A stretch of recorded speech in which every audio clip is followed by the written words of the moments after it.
What's up, everybody? Dark Mowling and Nilly here for another Titans episode, and I think I came up with a good title for these videos. Titans Talk! I'm with it. Okay, cool. For this episode, it's episode 4, titled Doom Patrol. Spoilers starting right now. The episode starts with Gar in what looks like a war kind of like camp, like he's in a medical tent, and some guy comes up to him and heals him. Quotes on that, heals him. Injects him with something that then heals him when all the other patients are dying. Or that all other patients are or abandoned. Dead. Yeah. And right after that, we get the titles, and then we jump into the woods that Rachel is running through.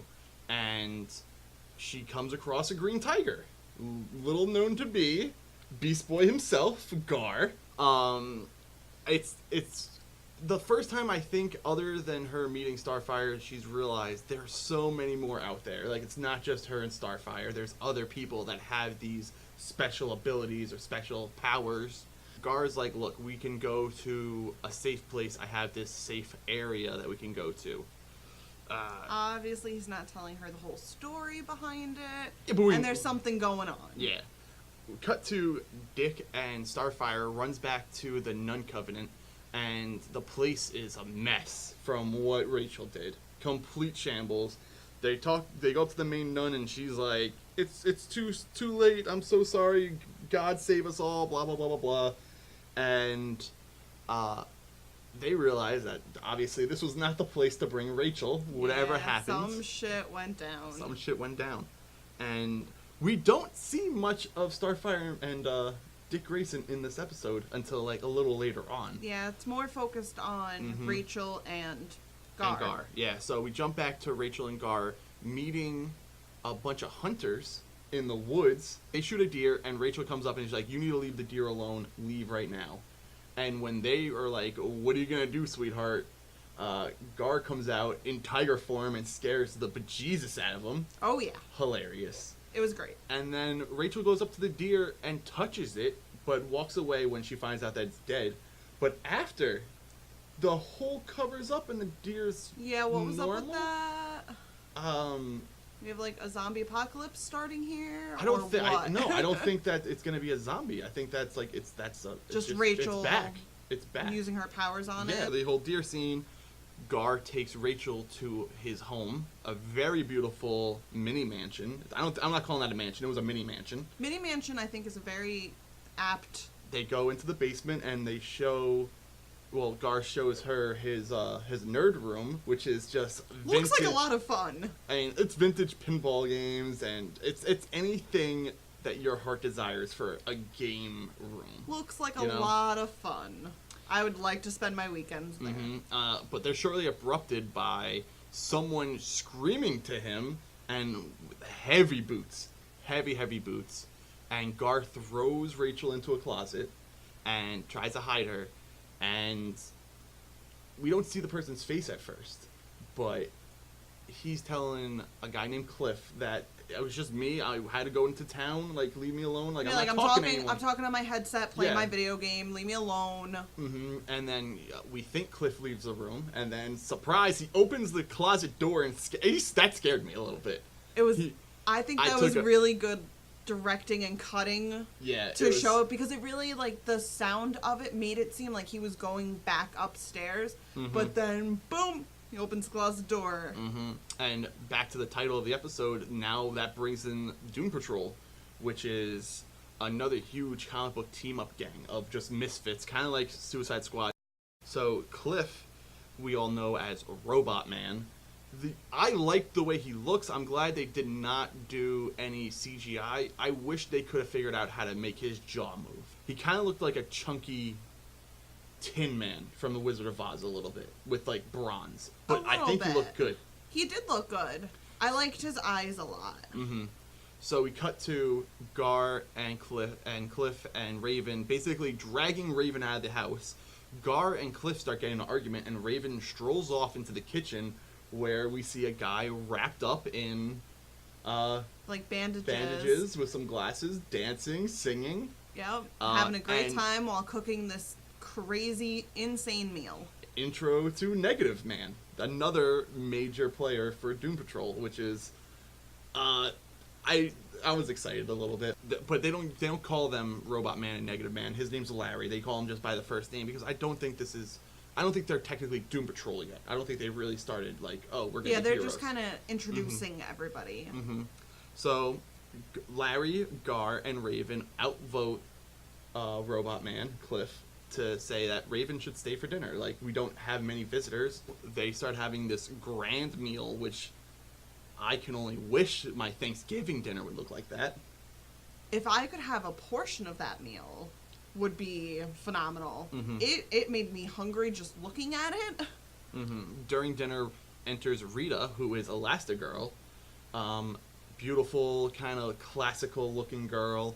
Just comes in, but what she puts on her plate disgusted me. I agree. And the part of it that disgusted me was the spaghetti with the gravy.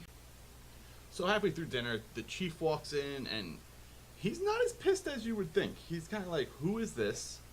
But he has bigger problems. He claims that he has another patient downstairs that he needs help with. They go downstairs, and we see a girl that is frozen. Completely frozen. Like, not like Killer Frost frozen, not like Mr. Freeze frozen. Like, this girl looks like she's a breathing piece of ice. You know? They save her by Raven basically sedating her. I don't think they cure what her problem was.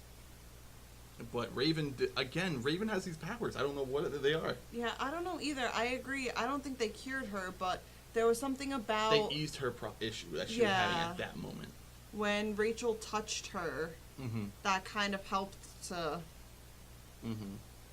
So then that makes Chief realize, oh, this girl's special just like they are. I might be able to use her. Now, cut to Grayson and Starfire at a police station. Grayson's like, yo, you guys stay in here. People are looking for you. I'm going to go in. He claims to the main dude at the station that that's his sister's daughter. He's looking for her. And she fits the description of what a hunter said he saw a lion and a girl in the woods. Grayson and Starfire go to this guy's house. They kick open the door, basically, and Grayson unloads on this guy. Completely unloads on this guy. And it's the first time I really felt like Grayson went too far without having the facts. Without having a reason to. Yeah, like, he just assumed that this guy was also after her and wanted to hurt her, which a lot of people have been wanting to do that to her, but this was not the guy. And he realized, oh, this guy's kid is next to me. Watching me. I fudged this up a little bit. He leaves, and Starfire does the good cop thing, gets the information, and they leave. But, like, he didn't even say sorry. I like that they gave him, like, $3,000 or whatever it was. Whatever money it was, she was just like, take this. I mean, that's mobster kind of shit, though. So, Grayson and Starfire show up at the house. Chief talks to Raven before they show up and is like, look, I can help you. He wants to take her power from her. But he doesn't want to take her power from her. He just wants to see if he's a doctor that wants to just help, but he's going the wrong way about it and forces her basically to take a needle. But before that can even happen, Gar is like, she doesn't want to do this anymore, stop, and he stands up to him, gets shot with a tranquilizer dart. And then now Raven, having these cutesy feelings for Beast Boy, uses her powers in this weird gook tornado that she, like, spews out of her mouth. Using her powers actually caused Chief to hit into a wall, breaking his legs once again. But the best scene of the episode comes with Grayson going into the mansion and finding Raven, and is like, you're not alone anymore. Like, he realized that he fudged up and this girl needs his help more than he needed Bruce's help, kind of thing. And it was a nice way to end the episode. I agree. Like, he kind of was taking on that guardianship role. Yeah, I kind of feel like he's starting to, like, he's realized he is going a little crazier and he needs to open up a little more, because obviously he doesn't feel like what Batman's doing is correct, and now he's realizing I can do it better. I have more compassion. I'm not as hardened as Batman is. But I liked how the ending of it was. the doctor chief just sitting in a wheelchair, kind of listening. With that song playing that We'll Meet Again. Yeah, that was some really good foreshadowing right there. But overall, this episode was great. I enjoyed it. There's a scene that blew our minds, and we see Robot Man looking at pictures on a wall, and I was like, yo, that looks like Brendan Fraser. Didn't think anything of it. I was just like, oh, it's just some guy that kind of looks like Brendan Fraser. The credits roll, and there's his name, Brendan Fraser. Yeah, that was bonkers. Blew my mind. And then Negative Man was Matt Bomer. I enjoyed that. I mean, like, I hope that they show his face, although I'm not familiar with the character. No, they're not going to be able to show his face. There's going to be a lot of CGI. Like, it's basically he's the incarnation of negative space. He's just a black void. Oh, okay. Kind of thing, you know? Gotcha. So, but, like, that's really cool. I know Doom Patrol's getting their own TV show, and with those two characters in it, I don't know if it's going to be cartoon or live action, but after seeing this, I really hope it's live action. I feel like either way, animated or live action, they have me intrigued that I'm going to watch it. So again, this episode was really good. I liked it tremendously. More than the last two episodes. Again, episode 1's still my favorite, but this was catering to all the nerds that wanted to see this. This was such a good episode, and thumbs up again for me. Everyone that's sleeping on this, I'm going to keep saying it, stop. Watch the show. Watch the show. So until next time, this is Dark Mowling and Millie. See ya. And we will talk to you guys later. I'm going to leave you now with the clip for next week's episode, and we'll be back next week to talk about it on Monday morning. Bye. You're hiding something. I'm going to find out what it is. I'm interested in a subject with complete bio-refit and cognitive reprogramming. When we accelerate the process, the subjects show a higher mortality rate. How long till he's fully cooked? All your friends are going to die. We're being hunted by sociopaths. They make violence look like an art form. We can't fight like that unless we train. Hey everyone, Dark and Nilly Mowling here. Don't forget to follow us on Facebook, Twitter, Instagram, Reddit. All the links are in the description down below. If you like this video, please like, subscribe, and hit that notification bell so you know when our next video is released.